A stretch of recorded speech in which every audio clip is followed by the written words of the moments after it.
Pick up the stars tonight. We'll be burning on and on, building a brighter light where no one knows, a place untold. Give me a hand tonight, and everything will be alright. We'll run away into the fields of gold where dreams are grown.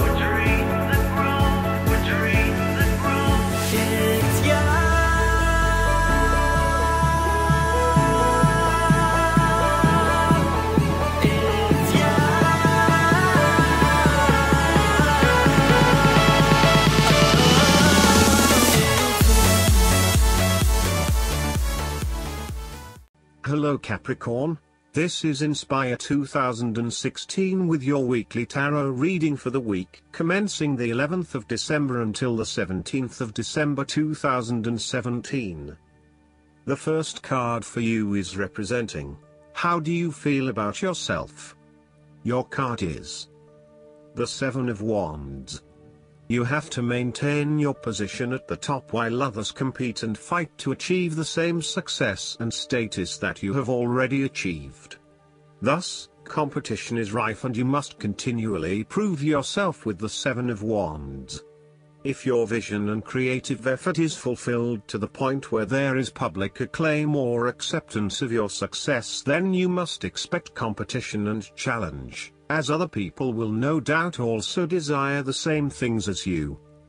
There is a challenge to the continued success of a venture or creative project from an external source.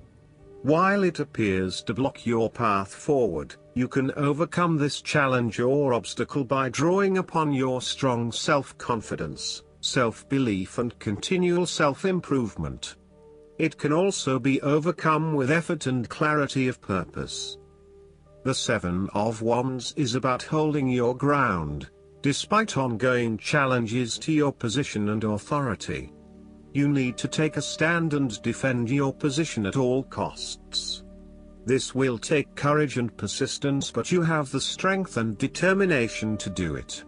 You see yourself as a battler, and no matter what the challenge, you still have it in you to stand up for yourself and fight to the end. So, although you are experiencing a number of setbacks at the moment, you need to continue fighting for what you believe in and confronting others who may oppose or threaten you. There needs to be acceptance with this card that you are not always going to be able to win everyone over. There will always be challenges and opposition to your point of view, and you cannot keep everyone happy all of the time. Thus, now is the time to draw your line in the sand, and say, this is who I am and this is what I need right now. There cannot be any compromise or negotiation at this time, just hold your ground with determination and courage. From quite a literal perspective, this card can indicate that you will be required to give a speech or write a paper on a contentious or highly debated issue. You will need to be ready to defend your argument and present hard facts that support your point of view. Expect to be challenged, but enjoy this challenge as it will help you to create an even more robust argument. The second card for you is representing, what do you want most right now? Your card is the Two of Cups. What do you want most right now is a beautiful start to a new romance in which you experienced understanding, harmony and deep love between two souls. The seed has blossomed into a tree of appreciation. Kindness and thoughtfulness will bind your two hearts together with the feeling of being simultaneously very special to one another. This card can also refer to marriage, proposals and engagements, particularly as this card portrays what looks like a wedding or hand fasting. It is a reflection of commitment between two individuals, to say that they will go through life together, always considerate of each other's needs and wishes. This card typically points towards a relationship that is based on mutual attraction and romantic inclinations. It reflects the clear, nurturing, supportive and heartfelt exchange of emotions that is the gift of a romantic relationship. The Two of Cups represents love that is nurturing, creative, clearly focused, inspirational and equally fulfilling. Outside of love, the Two of Cups reflects a partnership of sorts, be it a business partnership, friendship or even a relationship between a person and their pet. On first glance, the Two of Cups shares a similar message to the Lovers. However, the energy of the Two of Cups is slightly weaker than the Lovers card.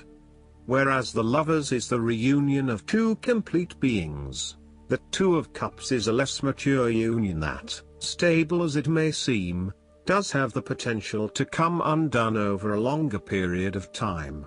So, while the union is strong now, it is not clear whether the relationship shown by the Two of Cups can stand the test of time. Only the two people involved can decide that. Despite the focus on the two beings shown on this card, the Two of Cups also points to what is happening within the individual. To be truly loved, deeply treasured and valued highly by others, you must first and foremost strive to create those feelings for yourself.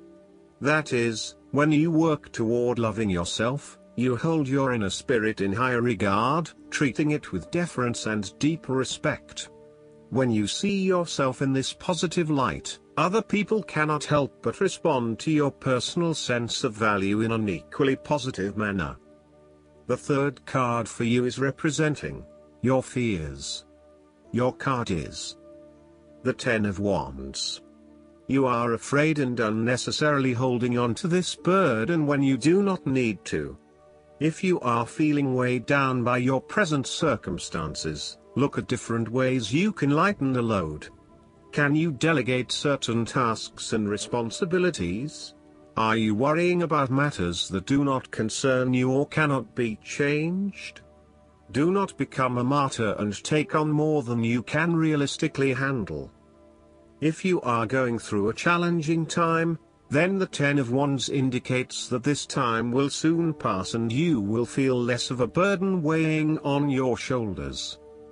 You may be actively identifying those activities that do not bring you any value in your life and you are starting to release yourself from these unnecessary responsibilities.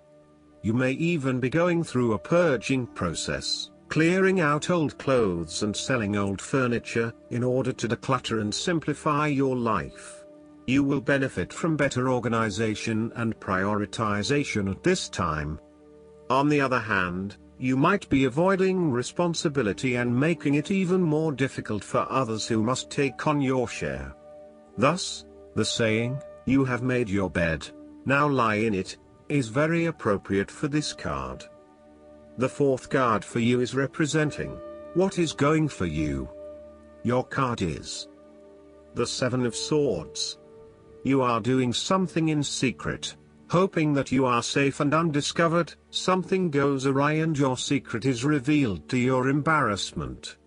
This card therefore urges caution when attempting to use cunning or deception to gain an advantage over someone or something else. There is no question that there are times in life when it is necessary to act shrewdly or do something in secret. Perhaps you had to think on your feet and act in a way that was not exactly all above board. Perhaps you had to go behind other people's backs in order to manifest your desires. Perhaps you felt like you needed to cheat or take the easy way out. If acting shrewdly is something you must do, it is essential that you do this with a clear conscience and you are fully aware of the potential consequences of your actions. Taking the easy path is not always the best path, and sometimes you just have to exert a decent amount of effort to achieve what you want. You may be tempted to sneak away from a particular situation that is not working for you anymore, rather than dealing with it head-on. As you do not feel ready to deal with the issues, you are aiming for a solution where you can just escape and not have to worry about it all. Are you trying to run away from commitment, responsibility, hard work or love? You may be procrastinating, letting problems slip and become worse because you do not want to deal with them. Sometimes you just have to face what has to be faced. So, the question is this realistic? Will this escape really accomplish what you want to and need to accomplish? Will it address the fundamental issues at hand here? The likely answer is no, and it may simply be an easy way out for now. On the flip side, you also need to be very cautious and wary so that you do not become a victim of someone else's deception, betrayal, cheating and false motives.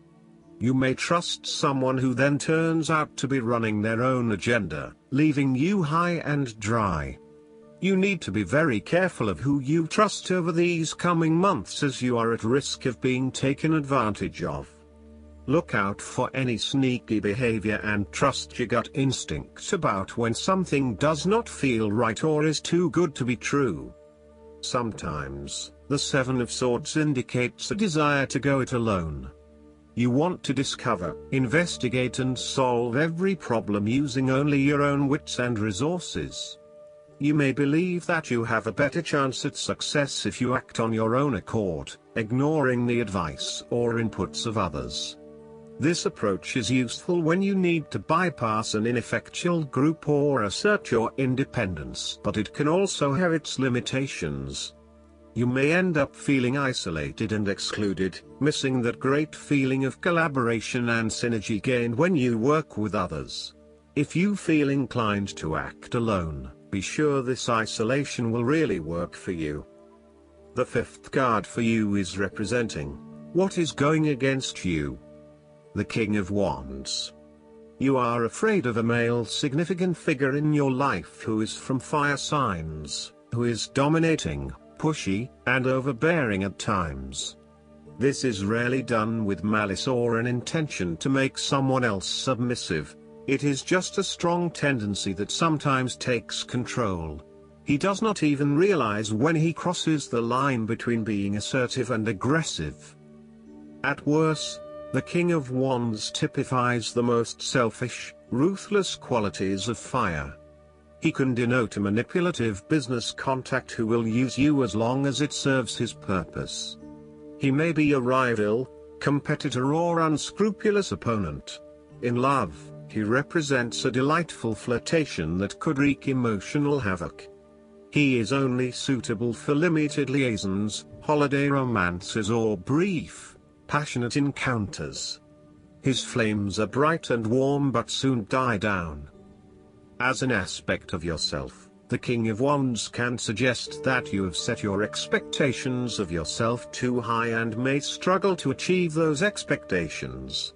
As such, you may end up feeling like a failure because you have not been able to achieve what you want in both areas of your life. Set more realistic goals for yourself and know that you cannot do everything nor please everyone. There may also be times when you become frustrated with the lack of progress in your endeavors, particularly if this is being influenced by your dependence on others. You may find that there are some people who are holding you back and preventing you from fully realizing your dreams and goals. If this is the case, it is best to cut them loose as no amount of energy will change their perspective. You may also need to be a bit more lenient on others and accept that not everyone has as much energy and drive as you to achieve results.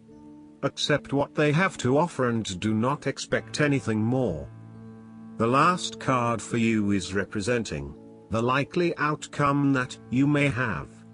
Your card is the Six of Wands. You are going to achieve your goals and being publicly acknowledged for your efforts and your results. You may have recently received an award, public acclaim or acknowledgement from your peers for the work that you have done. It may even be just a pat on the back or getting praise or recognition for your work. You have harnessed your strengths and talents in order to bring about a successful outcome in your endeavors. You have managed to get through the confusion of the Five of Wands, minimizing your distractions, focusing on the task at hand. You have overcome the challenges along the way, and now you are focusing your energies on the one goal that will lead to your success. This is your time to shine and to come out on top. The Six of Wands is such positive encouragement to believe in who you are and your accomplishments so far. Have faith in what you have personally achieved and how this will be received by others. Do not let fear or guilt stand in the way of your success. You ought to feel proud of what you have achieved and not afraid to hold your head up high and feel worthy of others' attention. The Six of Wands focused on creating success and building your personal brand and reputation. You want to be successful at what you do, but at the same time, you want to ensure that others know about it and give you the recognition you deserve. You may need to promote yourself more frequently by sharing your success stories with others and encouraging them to follow a similar journey. If you do not already, you will soon have some great success stories to share within your personal networks. You may even be interested in applying for awards or scholarships in order to build your brand and receive public recognition. Last but not least, the guidance card for you is Visualize Abundance in All Forms. This card reminds you that whatever you imagine is what you experience. The angels guide you to visualize your desires instead of your fears.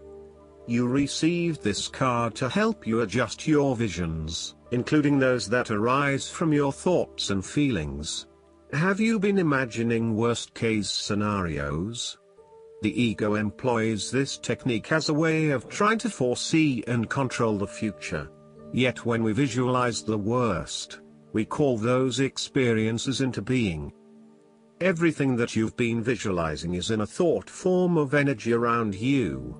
Angels, clairvoyants, and sensitive people can discern these thought forms, because they are real energy masses that take the shape of what you're visualizing. So, for example, if you're envisioning a new home, there will be a thought form energy mass of a home floating next to your head and shoulders. That's how psychics can accurately say you are manifesting a new home, by sensing this thought form. Eventually, all thought forms crystallize into solid matter.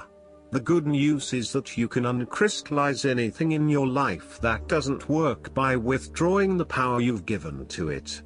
Do not complain about it, or affirm its reality, unless it's something positive. When you are visualizing a desire, it helps to have a physical representation. This can be a picture that you cut out of a magazine, a model of a car you desire, or even a clay sculpture that you make yourself. Having an image or a placeholder object can make the visualization more real to you, and that will increase the effect. A vision board is a place to keep these visual cues of your desires. This can be something as simple as a corkboard where you can pin pictures, or a large piece of construction paper where you glue inspiring magazine pictures and phrases. I hope that you enjoy everything, and if you like the reading, just please click subscribe and you will get instant notifications every time we publish a new video right to your YouTube. Thanks.